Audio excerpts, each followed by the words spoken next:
Abanyarwandakazi, inshuti dukunda u Rwanda rwa twese, nongeye kubasuhuza, mugire amahoro y'Uwiteka.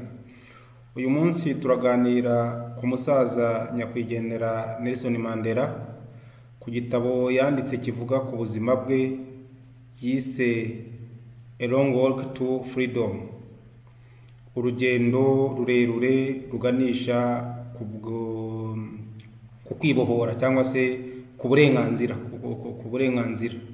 urugendo rurerure ruganisha ku burenganzira cyangwa se ku kwibohora. Ndagira ngo buri wese atekereze ku migani y'Abanyarwanda. Iyo tuvuga kuri Nelson Mandela, ngira ngo buri wese atekereze ku migani y'Abanyarwanda. Abanyarwanda ho bavuga ko nta mvura idahita. Nawe se wari uzi ko nta mvura idahita? Bati nta joro ridacya. Nawe se wumva ko nta joro ridacya? Ijoro turimo ry'icuraburindi Abanyarwanda bari muri zacya. Abanyarwanda bati bucya bucyana yandi. Nawe utekereza se ko ejo buzacyana ineza Abanyarwanda bakabana bisanzuye, bakabana badatinyana, bakabana badategana iminsi? Umunyarwanda ati umwugariro ujya hasi ejo ukazajya hejuru. Nawe se nukubitekereza, uratekereza ko uyu munsi ugaragura Abanyarwanda, uyu munsi utubanga Abanyarwanda, uyu munsi wica Abanyarwanda, ejo azaba yicaye adashoboye kubagaragura, kubatubanga no kubica urubozo? Abanyarwanda kandi nanone baragize bati ubamba isi ntakurura, kubera ko ushobora kuyibamba ukurura, ugakura cyane ugaheza, ejo ugasanga ni wowe wibabaje. Ubu rero muri iki kiganiro tuza kurebamo ubuzima bwa Nelson Mandela, iyi migani yose muri buze kubona icyo impamvu ariyo duhereyeho, kwerekana ko uko byagenda kose niyo wamara mu buzima bubi igihe kirekire, ariko igihe uharanira icyiza nta shiti ukigeraho. Nk'uko bisanzwe ndabasaba ko buri wese iki kiganiro agisangiza abandi bose benshi bashoboka, kandi agakora share, uretse no gukora share agakora subscribe kuri iyi channel, kugira ngo amakuru, ibiganiro, inama no kungurana ibitekerezo duhana bitazigera bimucika. Reka turebe rero igitabo cya Nelson Mandela kivuga ku buzima bwe,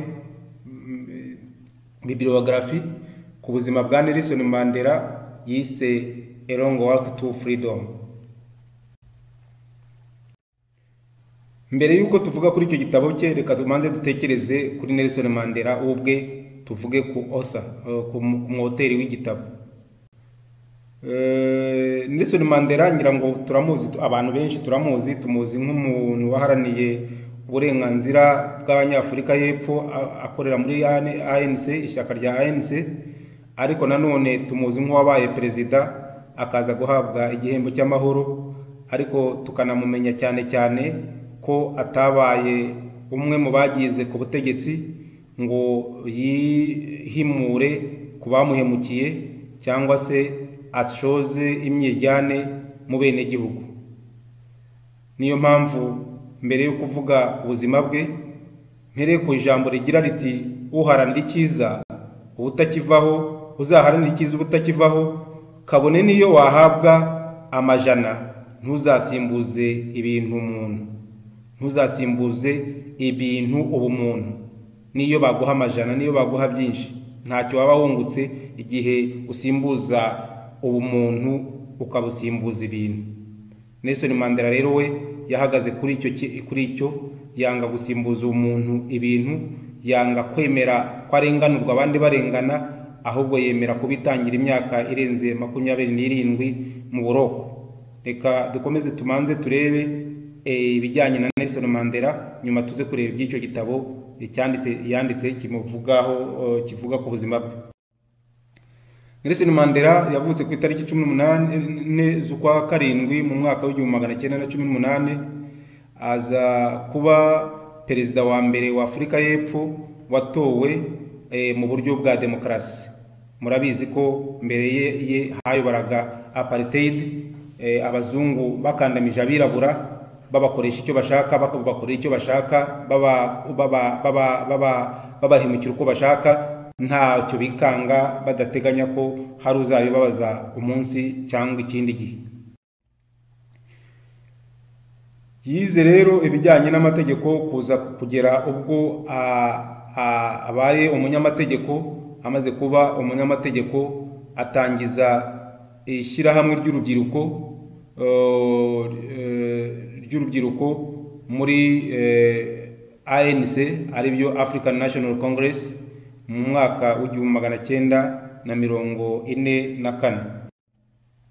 Nelson Mandela yatangiye yumva ko ibintu bishoboka kandi bikaba byakorwa mu mutuzo, yumva ko habaho non-violent struggle, urugamba rwo guharanira impinduka ariko runyuze mu mahoro.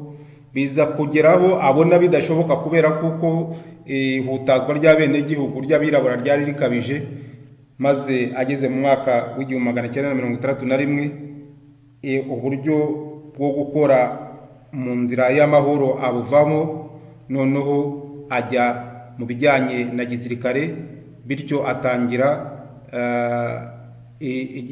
kuba umukuru cyangwa se umuyobozi w'itsinda rishinzwe gutoza urubyiruko ibijyanye n'ibya gisirikare. Aha turi mu 1961.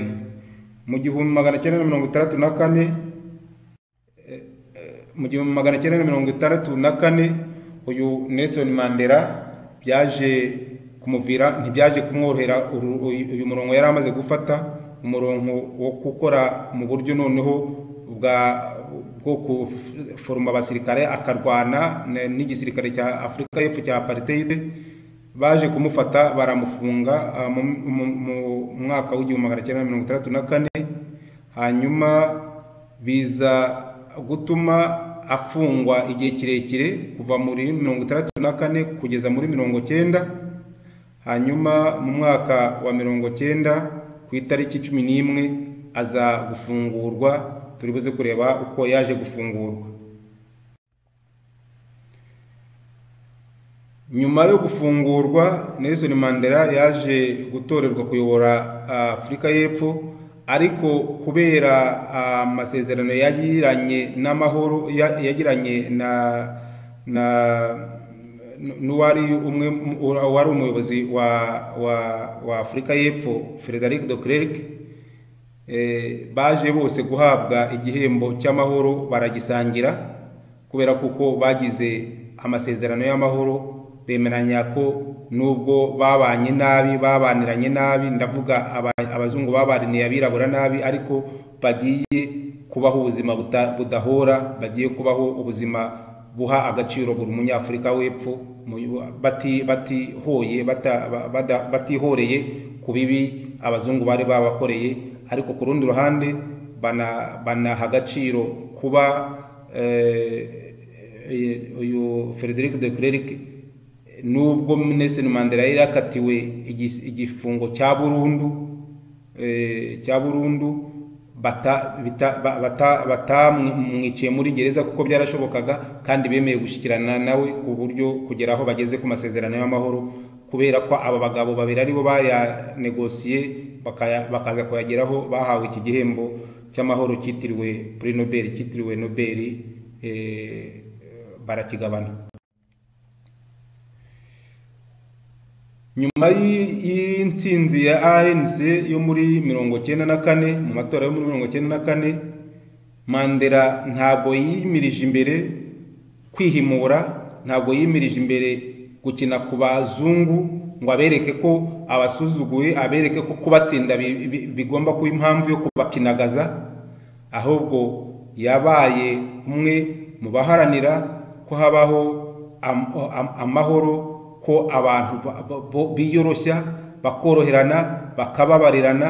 Ibyo byaje gutuma igihugu gikurura abashoramari, ndetse kubo apartheid yakozeho, bagerageza kubahoza amarira babashakira akazi, babashakira babitaho, baba mu buryo bwose bushobotse, mbese agarura amahoro, ariko atibagije abo leta yarasimbuye yahemukiye. Ibi rero ni ubudashyikirwa, kuko murabizi ko iwacu bwe ubutegetsi uko busimburana n'ubundi bugenda bubwihimuraho, nta butegetsi bujyaho ngo butimika kwica, bushaka kwica abo busimbuye. Murabizi mu Rwanda nta muyobozi n'umwe dufite wasimbuye undi ku mahoro, ahubwo perezida uriho agomba kubaho wenyine, abo yasimbuye akaba yarapfuye, ndetse n'abana be n'umuryango we ukaba uri hanze. Kuva u Rwanda rwabaho rwagiye rurangwa no kumena amaraso. Umenya tukiterekera ingoma ya cyami, kuko ingoma ya cyami niyo itaremeraga ko umwami abaho undi akiriho, yabanzaga ngo gutanga. None ntabwo u Rwanda rwari rwiga ko abaperezida babiri baba mu gihugu, ku buryo umwe yasimbura undi kandi bose bagakomeza kuba mu gihugu. Iki nicyo tugomba kwigisha abafite iyo myumvire, abumva ko bagomba kwimika imena ry'amaraso. Twebwe tugomba kubigisha ko babana n'ababasimbura kandi bakabana mu mahoro, tugatangira uburyo bwo kumva ko umwenegihugu wakoreye igihugu akwiriye kukibamo anakishimyemo, n'umuryango we ukakibamo ukishimyemo, aho kugira ngo umuryango uhorane ubwoba ko igihe perezida cyangwa se umuyobozi uhari azavaho, uwo muryango uzahangayika uzava mu gihugu. Mandela rero yerekanye ikinyuranyo.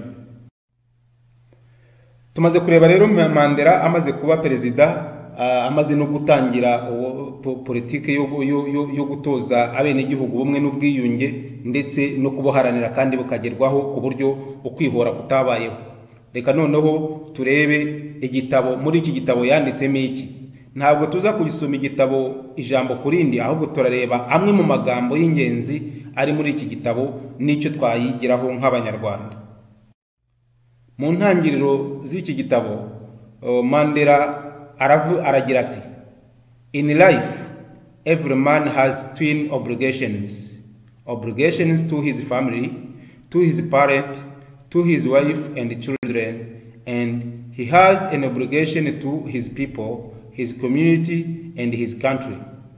Ati buri mu buzima bwa buri wese, umugabo wese cyangwa se umuntu wese aba afite inshingano z'ubwoko bubiri. Inshingano za mbere, aba afite inshingano z'umuryango we, inshingano ku babyeyi be, inshingano ku mugore we, n'inshingano ku bana be. Icyo ni igice cy'umuryango. Atariko nanone aba afite inshingano ku gihugu cye, ku baturage be, aba afite inshingano ku baturage be cyangwa se ku bantu be, abenegihugu be. Akaba afite inshingano kuri community aho atuye, ababana nabo. Akaba anafite n'inshingano ku gihugu cye. Inshingano z'uburyo bubiri, inshingano ku muryango n'inshingano ku gihugu. Buri mugabo wese aba afite izo nshingano, cyangwa se buri muntu wese aba afite izo nshingano. Ati, in a civil and a human society, each man is able to fulfill those obligations according to his own inclinations and abilities.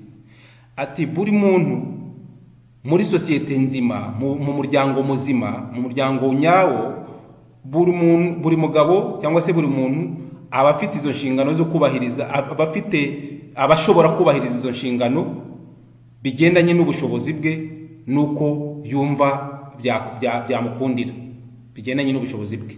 Ati buri mugabo aba azifite. But in a country like South Africa, it was almost impossible for a man of my birth and color to fulfill both of those obligations. Atariko byari biteye agahinda muri Afurika y'Epfo mu gihe cyanjye, umuntu nkanjye wavutse mu gihe cyanjye, ufite uruhu nk'urwanjye, byari bidashoboka kugira ngo yubahirize izo nshingano ebyiri, inshingano ku muryango n'inshingano ku gihugu. Ntabwo byashobokaga. Niko muri icyo gitabo avuga.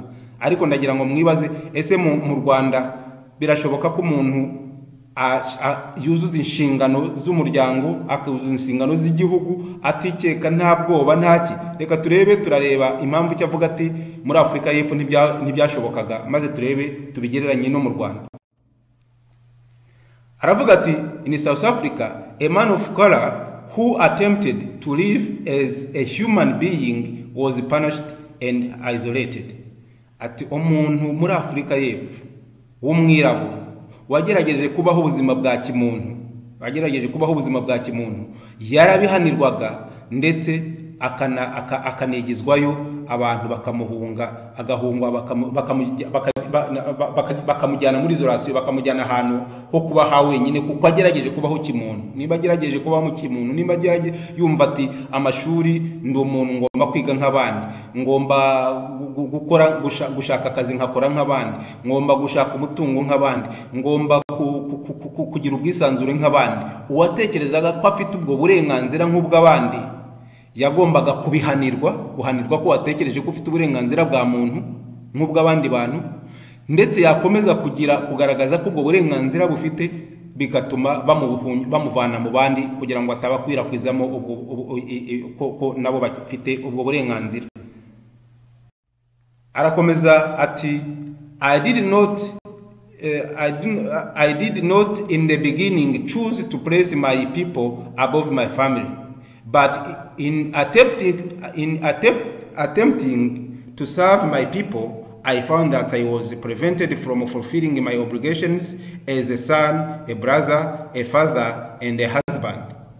Ati ntabwo mwintangiriro ntabwo nigeze ntekereza na gato ko abantu banjye, ndavuga arashaka kuvuga igihugu, ntabwo nigeze ntekereza ko abantu banjye abirabura guharanira uburenganzira bw'abirabura byajya hejuru yo kwita ku muryango wanjye. Ni ukuvuga ngo bwa burenganzira, za nshingano yavuze, za nshingano z'umuryango, ntabwo yigeze atekereza ko inshingano z'igihugu zaza imbere y'inshingano z'umuryango. Atariko igihe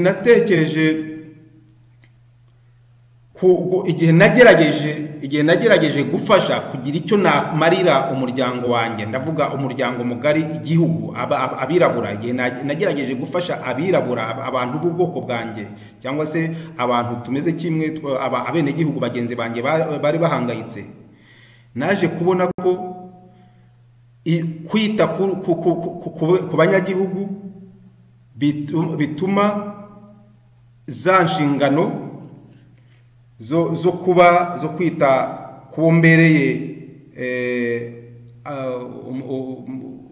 umwana, kubo mbereye umuvandimwe, kubo mbereye umubyeyi, no kubo mbereye umugabo, byose bitagishobotse. Kuba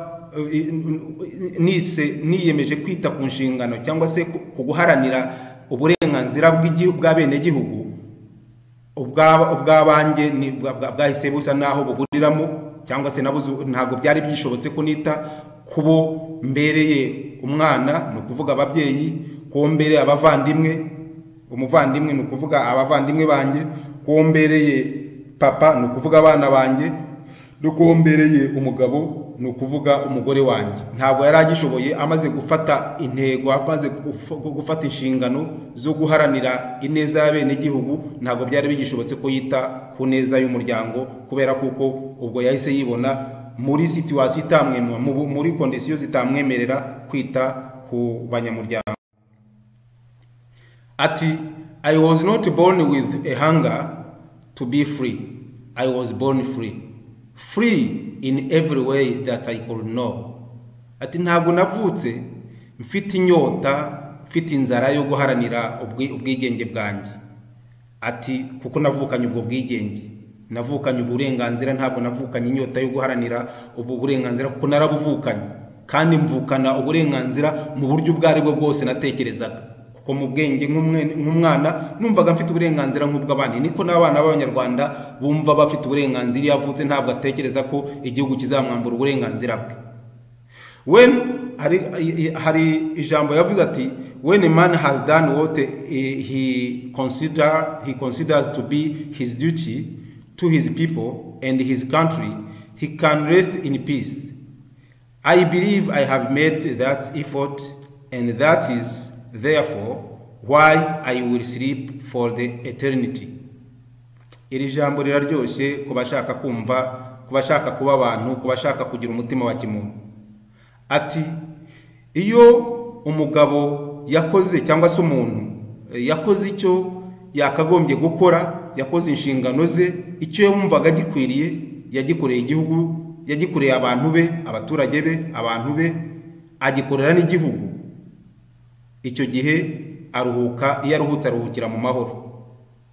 Niyo mpamvu nkunda kuvuga ko hari abantu bibeshye ngo rest in peace, umuntu akaba yarayogoje abantu, yarisha abantu, yaragambaniye abantu, yaramaze abantu, ngo rest in peace. Ntabwo nzi ko iyo peace yabibaho keretse Imana ibayirenganye.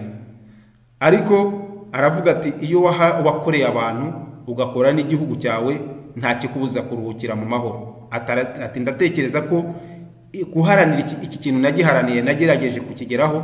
Ati niyo mpamvu ntekereza ko nzaruhuka ubuziraherezo. Namwe abumva iki kiganiro ndabasabira ko twese twagira iyo ntego yo guharanira ineza y'abacu, y'abanyarwanda, no guharanira ineza y'igihugu muri rusange. Hanyuma icyo nicyo cyonyine kizatuma tuva kuri iyi si twishimiwe n'Imana, aho kuva kuri iyi si turakariwe. Nubwo wagira ibya mirenge ariko waragize uruhare mu kwangana no kwanganisha abandi, ntacyo byaba bikumariye, nta nicyo bizagufasha nyuma y'uko uzava muri ubu buzima. Twese tuzagira umunsi tuzabuvamo, kuko nabica nabo bazagira umunsi bazabuvamo. Arakomeza Nelson Mandela ati muri bwa burenganzira navukanye, I was free to run in the field near my mother's hut. Ati nashoboraga kujya mu murima nkabyina uko nshaka, nkasimbuka uko nshaka, nashoboraga kujya mu mazi nkoga uko nshaka, nashoboraga kujya mu mugezi nkoga uko nshaka, nashoboraga kuzunguruka mu gace turenyemo nkazunguruka uko nshaka, nashoboraga gufata ibijumba nkotsa ntawe umbujije kubyotsa, nashoboraga kandi gufata urugendo nkagenda, nkamanuka, nkazamuka, numva mbifite ari uburenganzira bwanjye. Nta wambuza kujya aho nshaka, nta wambuza kubaka aho nshaka, nta wambuza gutora aho nshaka, numvaga ari uburenganzira bwanjye. Bitandukanye n'ibyo dusigaye tubona iwacu, aho umuntu yubaka ahantu ejo bakaza bati uravamo kuko hari umukiri uhakeneye, hari umushoramari wa FPR uhakeneye, mwese muravamo, kandi muravamo musuzuguritse, nta nicyo tubaha, mugavuzi abahanda, mugatera induru, mukagira iki, ariko bakabima uburenganzira bwanyu. Waravuga ati rero ubu burenganzira bwo mu gihugu numvaga narabuvukanye nk'abandi, ntabwo numvaga hari igihe nzaba ntabufite. Arakomeza ati as long as I obeyed my father and abided by the custom of my tribe, I was not troubled by the laws of man or God.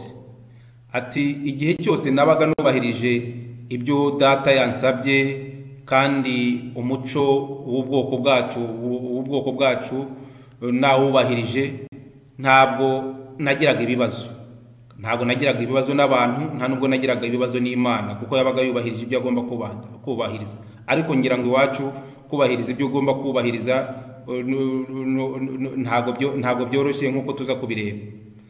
Mu magambo yavuze nayo nashaka ko tuganiraho igihe tuganira kuri ubwo burenganzira avuga, yaravuze ati mu guharanira bwa burenganzira bwawe, a winner is a dreamer who never give up.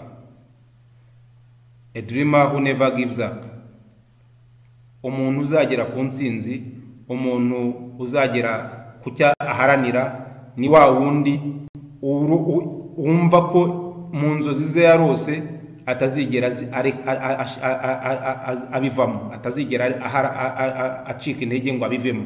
Nanjye ndababwira nti mwese umunyarwanda wumva haranira u Rwanda rw'abanyarwanda, u Rwanda rwa twese, u Rwanda ruzira akarengane, u Rwanda ruzira ironda koko, u Rwanda ruzira ironda karere, u Rwanda ruzira ironda bitsina, u Rwanda ruzira uburyamirano ubwo ari bwo bwose, uwumva afite uwo murongo awuharanire ubutazatezuka, kuko it's a matter of time, we will get there. Arongera yaravuze ati to deny people their human rights is to challenge their very humanity. Niki nacyo abantu bagitekerezeho. Ati kwima abantu uburenganzira bwabo, uburenganzira bw'ibanze bwabo bwa muntu,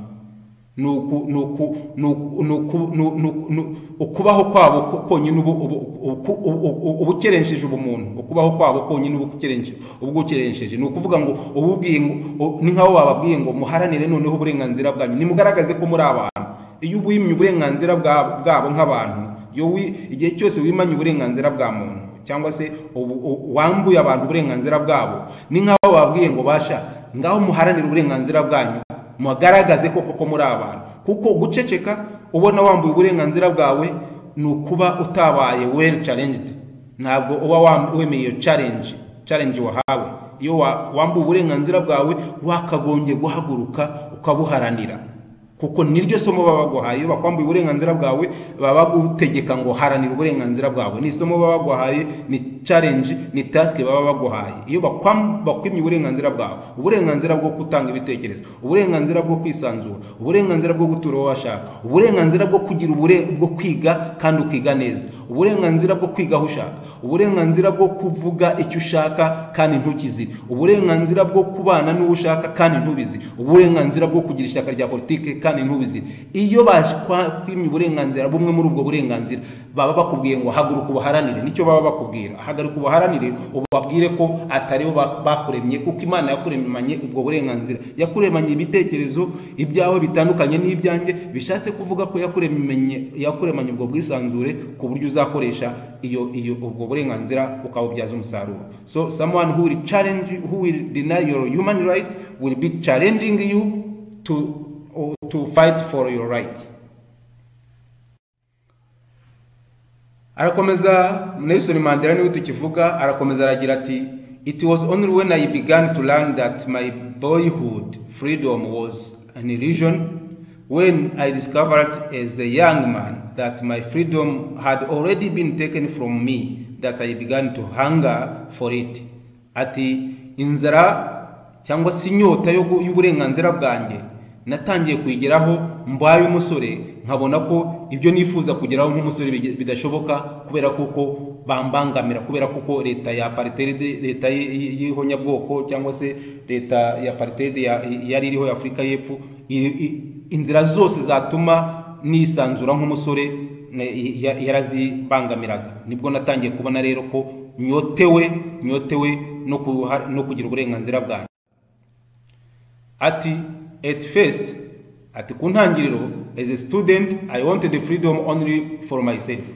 Ati ku ntangiriro numvaga nkeneye uburenganzira bwanjye njye nyine nk'umunyeshuri, the transitory freedoms of being able to stay out at night. Numva nari nkeneye uburenganzira transitory, uburenganzira butoya bwo guhagarara aho nshaka, nkajya aho nshaka mu ijoro nk'undi musore wese, read what I pleased, nkasoma ibitabo nshaka, atari ukumbwira ngo ntusome ibitabo bivuga ku mateka ya kera, ntusome ibitabo bivuga byanditswe n'abantu badafana leta. Yumvaga ko afite ubwo burenganzira bwo gusoma icyo ashaka kimushimisha and go where I choose, kandi akumva afite uburenganzira bwo kujya aho ashaka. Ubwo niko yabyumvaga, niko avuga. Ati later, ati nyuma, as a young man in Johannesburg, I yearned for the basic and honorable freedom of achieving my potential, of earning my keep, of marrying and having a family, the freedom not to be obstructed in a lawful life. Ati nyuma y'amasomo ndangi aho nari ndi muri Johannesburg, ati numvaga hari uburenganzira bw'ibanze mfite bwo kubahwa no guharanira icyo nshaka no kugera ku cyo nshaka nkoresheje ubwenge bwanjye, nkoresheje ubushobozi bwanjye. Ati nkaba ubuzima bwanjye nabuvana muri ubwo bushobozi, muri ubwo bwenge bwanjye, nkashaka umugore nshaka, nkagira umuryango nshaka, ndetse mbese numvaga mfite ubwo burenganzira kandi nta wabumbuza, amategeko kuko arabunyemerera, amategeko abunyemerera. iyi ni icyifuzo cy'abanyarwanda bose, niba mubyumva neza, ni icyifuzo cy'umunyarwanda wese. Umwana wese arangiza kwiga ari kuvuga ati nari umuhanga, ati nta kibazo, yarangiza agasanga ubuhanga ntacyo bureba, bareba wa wundi udashoboye apfa kuba asingiza ingoma, apfa kuba ari royal ku ngoma, ari umutoni muri leta y'agatsiko, muri ka gatsiko kacu. Izo nzozi z'umwana w'umuhanga zikagenda zibura zikama kugeza ziyongobeye. Niko nawe rero ibi kuba yari umuhanga akabona adafite umwanya wo guhagarara nk'umuhanga ngo afate ijambo kandi influence ijambo rigira icyo rihindura ku bikorwa, ku birimo bikorwa, yabonaga ari noneho ubwo ari kubura uburenganzira kandi ahabwa n'amategeko, kuko gushaka kugira urugo, kugira umuryango, kugira ubutunzi, guharanira gutunga nk'uko abazungu bari batunze, hari uburenganzira bwe. Nawe guharanira gutunga nk'uko abajenerali batunze, nk'uko agatsiko gatunze, ni uburenganzira bwawe nk'umunyarwanda.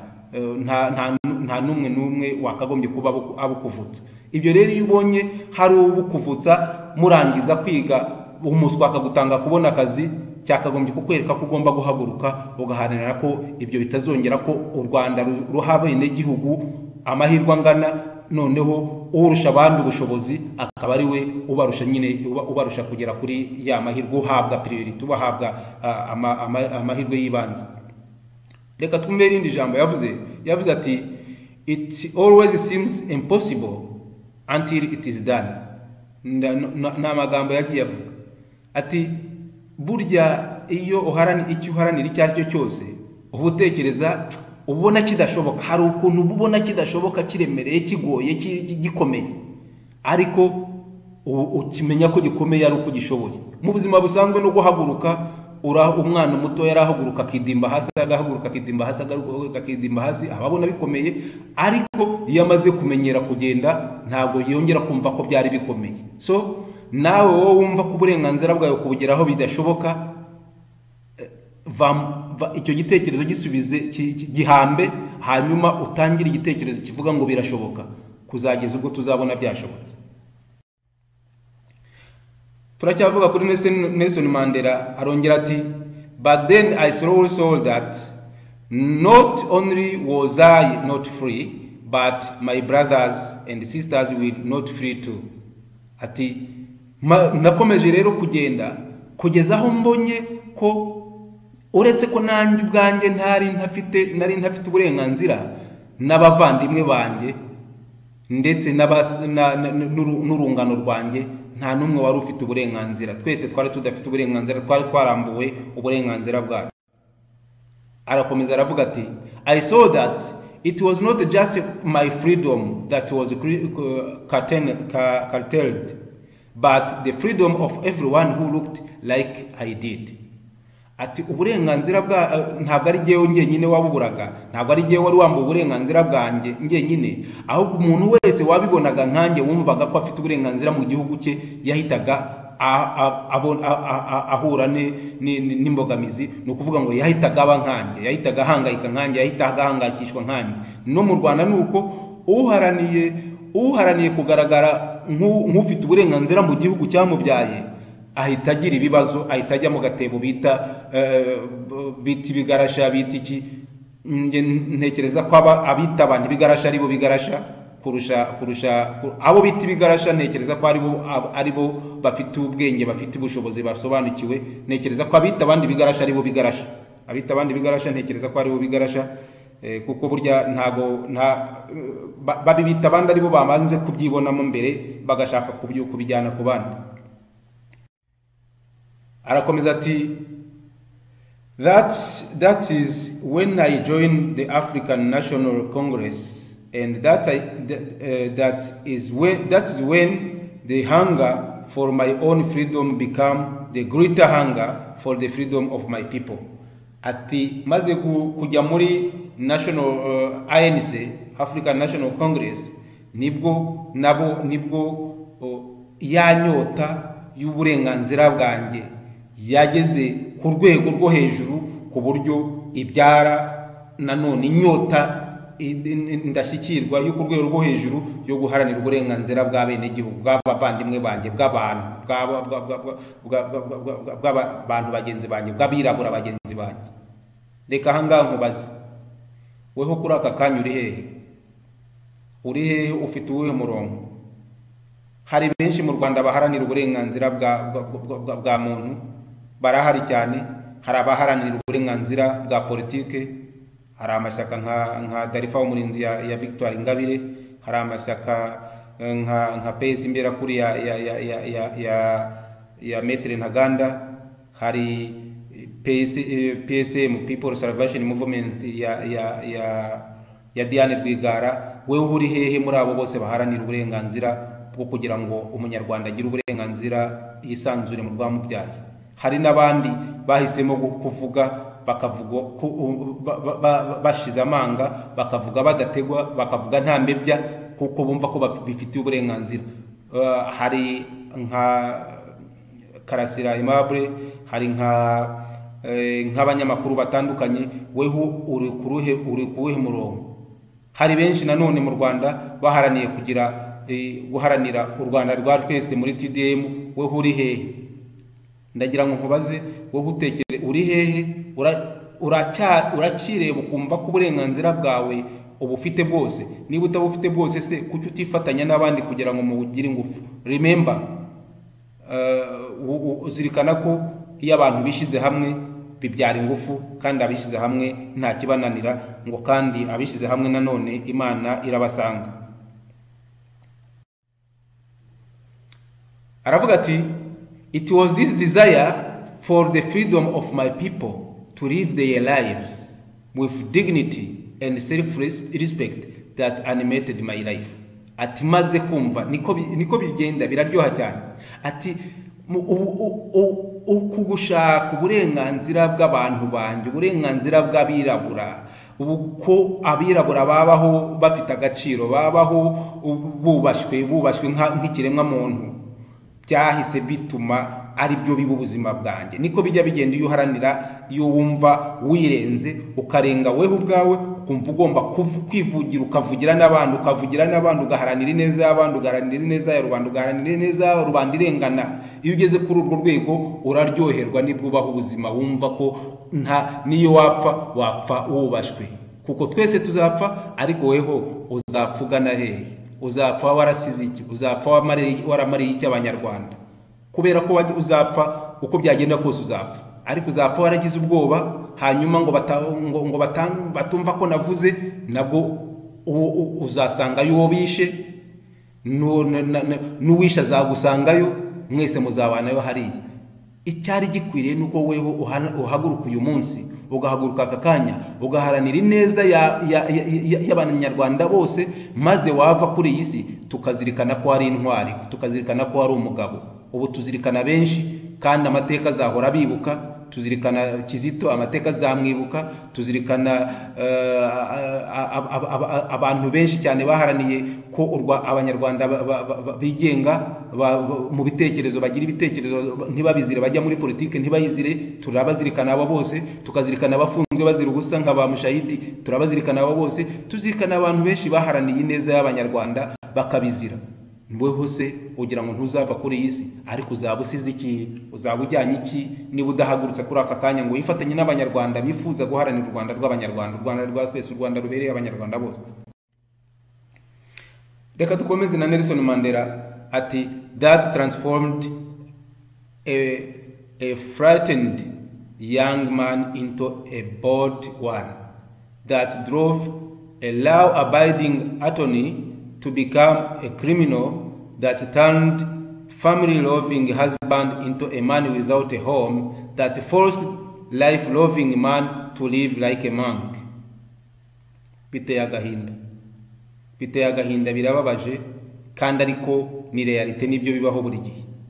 Iyo wiyemeje guharanira ineza ya rubanda, ineza y'abene gihugu bose utavangura, urabizira, bagira uko bakwita. Ati rero guharanira ineza y'abene gihugu, guharanira ineza y'abirabura, ibi nibyo byatumye umusore w'umunyamategeko wari umeze neza agera aho aba ahunga bamwita ajya mu kindi gice. Murabizi ko yari amaze kujya mu guforoma urubyiruko mu gisirikare, ajya mu gice yitwa umukrimineri, yitwa umunyabyaha, yitwa umunyabyaha. Wa mugabo wari ukunze umuryango ahinduka wa wundi utagera mu rugo, utagira aho ataha. Ati bituma wa mugabo wakundaga wari ufite urukundo asigara abaho ameze nk'inkende yibera aho hantu ititabwaho abantu, kugeza ubwo mbese arerekana ko umuntu yari afite agaciro ageraho muri sosiyete afatwa nk'udafite agaciro, nk'igicibwa, umuntu udafite icyo avuze, udafite akamaro, umuntu wari umunyamategeko. Reka dutekereze gatoya kuri aya magambo. Muri iyi foto mureba imbere murabona aho Mandela nyuma y'uko bagerageza kumuvana muri gereza apartheid, bagerageza kumuvana muri gereza bakanegosya, bakamubwira batumva Mandela, wowe turagusohora uve muri gereza, ariko ureke ibyo gukomeza gukurikirana ibijyanye no kwigaragambya, ibijyanye no kuharanira uburenganzira bwawe ukoresheje intwaro, cyangwa se ukoresheje igisirikare, cyangwa se ukoresheje kurwanya abasirikare bacu, cyangwa apartheid ugomba kuyirwanya ukoresheje ingufu. Turagusaba ngo turakurekura, ariko ibyo gukoresha ingufu ushaka guhirika ubutegetsi cyangwa se guharanira uburenganzira bwawe ubireke. Arababwira ati reka da, ngewe ntabwo bishoboka ko nshobora kwemera kugurisha uburenganzira ko ngewe ngira uburenganzira ariko abirabura batabugize, batabubonye. Yanga iyo ofa yarabonye, yanga iyo mpano yarabonye yo kuvuga ngo reka tugusohore utahe. Ibyo byabaye ku itariki 31 z'ukwa mbere 1985. Twibuke ko yari yafunzwe muri 1934, yari amaze imyaka 21. Ibaze kumara imyaka 21 uri muri gereza, bakaza perezida akaza, icyo gihe yari Peter Bota, akaza kohereza abantu, akaza kukubwira ati ndagira ngo akohereza abantu, bakakubwira bati uvamo turagufungura nta kibazo, nyuma y'imyaka 21 turagufungura, ariko ibyo wari urimo bireke. Peter Bota yagiye mu badepite, arabwira ati reka da, twahaye Mandela uburenganzira bwo gutaha, ariko akareka uburyo gukomeza kurwanira uburenganzira bwe. Mandela arababwira ati reka da, mumfungure nta kondisiyo, nta kunshiraho kondisiyo, naho ibitari ibyo ngibyo nta iyo ofa ntayo nyemera. Arayanga. Murebe icyo byatumye ubutegetsi bubu uko bwabigenje, uko bwamwise. Noneho dore iyi foto irerekana uko South Africa yahise imufata.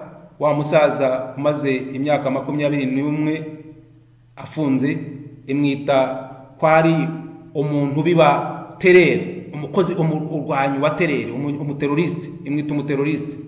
Ndagira ngo bisa neza nibibi wacu uharanira neza y'Abanyarwanda wese bamwita umuteroriste, bamwita umuterabwoba, bamwita anandi mazina yayo yose. Ntago bitangaje, ingoma zose mbi zitabeza, abeza zibita babi. Icyo bakoze, bafashe ifoto ye bamwerekana nk'aho ari umuntu w'umuterabwoba udashaka gufata inzira y'amahoro, kunyura inzira y'amahoro, ahubwo ashaka ngo inzira yo kurwana. Igisubizo yabahaye cyari cyoroshye, yaravuze ati I'm no more virtuous or self-sacrificing that the next man, but I found that I could not even enjoy the poor and limited freedom I was allowed when I knew my people were not free.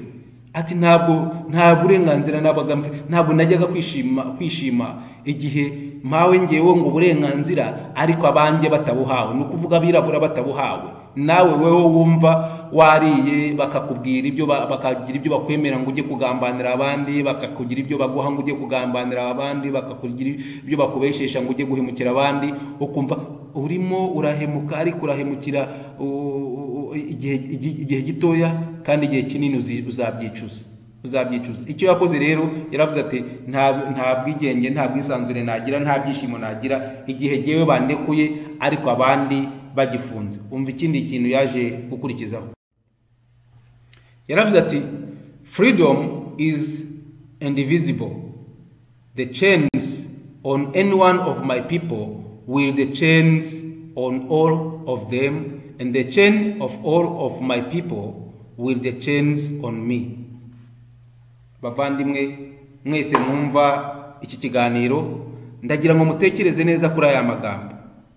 Ati uburenganzira ntabwo bucibwamo ibice ngo buhabwe uyu bwamburwe uyu, bwimwe uyu buhabwe uyu nguyu agira uburenganzira undi abubure. Ntabwo ari byo. Ntabwo waho uburenganzira abene gihugu bamwe ngo abandi ububambure. Reka ntanga urugero, ntabwo waho uburenganzira abatutsi ngo abahutu bubambure, ntabwo waho uburenganzira abahutu ngo abatwa bubambure, ntabwo waho uburenganzira abahungutse ngo abari mu gihugu bubambure, ntabwo waho uburenganzira abari mu gihugu ngo abari hanze bubambure. Uburenganzira buri indivisible. You cannot divide the freedom.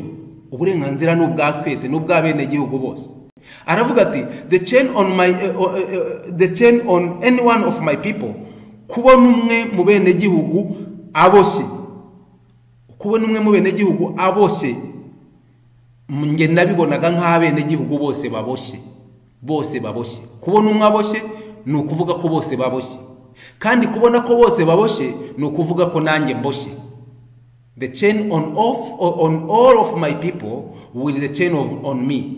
Ati kubona abanjye baboshye ni ukuvuga kubona umuntu umwe aboshye, abene gihugu bose babaga kuri we ati babaga baboshye, kandi kuba bose baboshye nge nkafungurwa ntacyo byabaga bimaze, kuko kuba bose baboshye nanjye ubwo nabaga mboshye. Ni ukuvuga kuba umwene gihugu umwe aboshye nta n'umwe utaboshye. Turi buze kubibona ko n'ababoha nabo baba baboshye, burya n'ababoha abandi nabo baba baboshye. Reka turebe indi mvugo yavuze itari muri iki gitabo. Yaravuze ati for to be free is not merely to cast off one's chain, but to live in a way that respects and enhances the freedom of others. Ati kugira uburenganzira, kuba free, kuba wigenga, ntabwo ari uko uba wacize ya shene yari ikuboshye gusa, ya mashene yari akubose gusa, ya mishumi ya migozi yari ikuboshye gusa. Oya, ahubwo nukubaho ubuzima bwubaha abandi nabo bakakubaha. Ni ukuvuga ngo nukubaho ubuzima butuma hagati yanyu mwubahana, ubaha abandi nabo bakakubaha, mukubahana. Ubwo nibwo muba mufite uburenganzira. Nabwo naho iyo wumva usuzugura abandi bakakubaha, nawe ubufunze, nta burenganzira bw'ubyo bufite n'ubwo butekereza ko bufite. Iyo ubona uboshye abandi weho ngo ntabwo uboshye, nawe uboshwe n'urwo rwango, nk'uko tuza kubibona mu kanya Mandela arabitubwira. Mandela ati a man who takes away another man's freedom is a prisoner of hatred. Ati umuntu utinyuka agafata uburenganzira bwa muntu akabumwambura, burya nawe aba ari imfungwa y'urwango. He is locked behind the bars of prejudice and narrow-mindedness. Ati burya ahora yicuza, ahora afunze mu kwicuza, umutima nawe umubwira umurya umukurugutura kuko yahemutse. Niyo yaba yageze kuri bwa buzima bwa kinyamaswa, ariko ntabwo abura umutima umubwira ko yahemutse.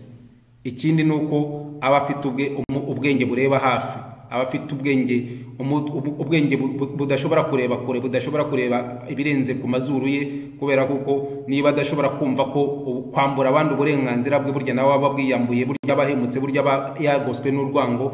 Burya ibi byonyine ni ukutareba kure, ni ukugira ubwenge buke, ni ukugira ubwenge buri hafi cyane, buri bwapimirwa ku kiyiko cyangwa ntibunagikwireho.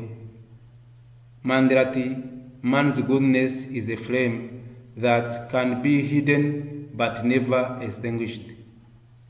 Ati kugira neza, ineza ya muntu ni ikintu, n'urumuri ruba rumuhishemo, ruba ruhishe ku mutima we, n'urumuri ruba rwihishe ariko rudashobora kuzima. Nanjye ndababwira mwebwe muri mwumva iki kiganiro, nimuharanire urwo rumuri, nimuharanire neza, nimuharanire ko urumuri rw'urukundo rutazazima, mwimike urukundo, mwimuke kubana, mwimuke kubahana, mwimuke kugira neza hagati yanyu. Mandela arakomeza ati I'm not truly free if I am taking away someone else's freedom, just as surely as I am not free when my freedom is taken from me. Ati ntabwo wavuga ko uri wisanzuye, ntabwo wavuga ko wigenga igihe ubuza abandi kwigenga, igihe ubuza abandi kwisanzura. Ati kubera kuko igihe wabujije abandi kwisanzura ubwo nawe utisanzuye, ni nkuko nanone igihe wabujijwe kwisanzura, igihe cyose wabujijwe kwisanzura uba utisanzuye nyine, igihe wabujijwe uburenganzira bwawe uba wabubuze, bisa n'igihe nawe ubujije abandi. Arongera ati no one is born hating another person because of the color of his skin or his background or his religion. People must learn to hate, and if they can learn to hate, they can be taught to love. For love comes more naturally to the human heart than its opposite. Amagambo ya Mandela ndayakunda, niyo mpamvu mumva nyasubiramo nkanga ko ya translatinga ntayavuze. Mandela ati nta muntu wavukanye urwango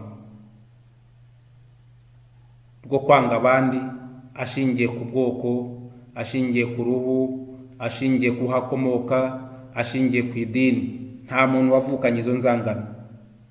Burya abantu ahubwo kwangana barabyiga. Ati niba bashobora kwiga kwangana, burya bashobora no kwigishwa gukunda. Niyo mpamvu ati kubera ko biroroshye cyane, ni nabyo biri naturel, ni nabyo byegereye umuntu, umutima wa kimuntu, gukundana kurusha kwangana. Ni ukuvuga ngo twavutse dushobora gukundana. Uzareba abana nawe kubita undi, nawe ugira iki, baraseka, barahura, bakamwenyurana, bagagira. Dufite iyo kamere y'urukundo, dufite iyo kamere y'urukundo, ntabwo dufite kamere y'urwango. Uko urwango turarwiga. Ikibazo nuko abayobozi bacu ari bwo bigisha kwica umuntu, umuyobozi akajya imbere. Buri gihe iyo nkibutse agahinda karanyica ukuntu umuntu perezida w'igihugu yajya imbere akabwira abantu ngo nimwe mugomba kwica, akabwira abantu ngo nzabarasa ku manywa y'ihangu, akabwira abantu ngo nimwe mugomba kubikora nta wabibakorera, akabwira umuntu ngo yarenze umurongo ndamwica. Ari perezida yigisha abantu kwigisha, cyane cyane yigisha abana batoya, urubyiruko rwigisha kwica. Umuntu uribaza niba ari perezida, ubwenge buke buragwira, ariko ntabwo numva na gato ukuntu umuntu perezida yakagombye gutinyuka akajya imbere y'abantu akabatoza urwango, kandi azi ko irivuze mukuru, irivuze umwami barishyira mu bikorwa. Yakagombye uwo mwanya apfisha ubusa, yakagombye kuwukoresha yigisha gukundana, yigisha urukundo, yigisha kubabarana, yigisha kubana, yigisha koroherana, yigisha ko umuntu ari nkundi. Uwo niwe perezida dukwiriye, niwe perezida ukwiriye u Rwanda, niwe perezida ukwiye gutabara abanyarwanda. Dukomeze na Nelson Mandela ati the oppressed and the oppressors alike are robbed of their humanity. Ati haba abacurwa bufuni na buhoro, haba n'abacura bufuni na buhoro, bose baba bibwe ubumuntu. Ucurwa bufuni na buhoro, umucura bufuni na buhoro abamwambura ubumuntu bwe, abamwambura ubumuntu bwe. Ariko nawe aba yabwiyambuye, kuko nta muntu wakagombye ufite umuntu wacura undi muntu bufuni na buhoro. Wa wundi ubangamira ikiremwa muntu burya aba yamaze kubura ubumuntu, aba yamaze kuba umuntu. Niwe ubura ubumuntu mbere yuko ajya kubwambura abandi. Ujya kwica burya aba yamaze gupfa ahagaze, niwe uba wapfuye. Nkunda kubivuga cyane ko ntabwo ushobora kwica ugifite umutima wa kimuntu, uba wamaze gupfa, uba warapfuye mbere y'uwo wagiye kwica. Nuko tuba tubona umubiri gusa uhagaze, ariko uba warapfuye mbere y'uko utekereza kwica undi muntu, uba weho waramutanze gupfa. Mandela yaravuze ati I detest racism, ati nanga irondakoko iryo ari ryo ryose, because I regard it as a barbaric thing, whether it comes from a black man or a white man. Ati nanga irondakoko iryo ari ryo ryose kuko nyibona nk'ubugoryi, nk'ubuvayo, nk'ubujinga. Ati kubera kuko niyo yabiva aho yabikomoka hariho hose nta kiza kiyirimo, niyo yabiva ku mwirabura, yabiva ku mwera. Aha rero reka nanjye mvuge nti nanga irondakoko iryo ari ryo ryose, ryava ku muhutu, ryava ku mututsi, ryava ku mutwa, ryava ku mwirabura cyangwa umuzungu, ryava ku munyarwanda cyangwa utari we, ironda iryo ari ryo ryose ni umwanda. Niko nkunda kubivuga, abanzi bakunda kubimenyera kuri uko nguko. Ironda ubwoko byose ni umwanda, n'abarifite ni abanyamwanda.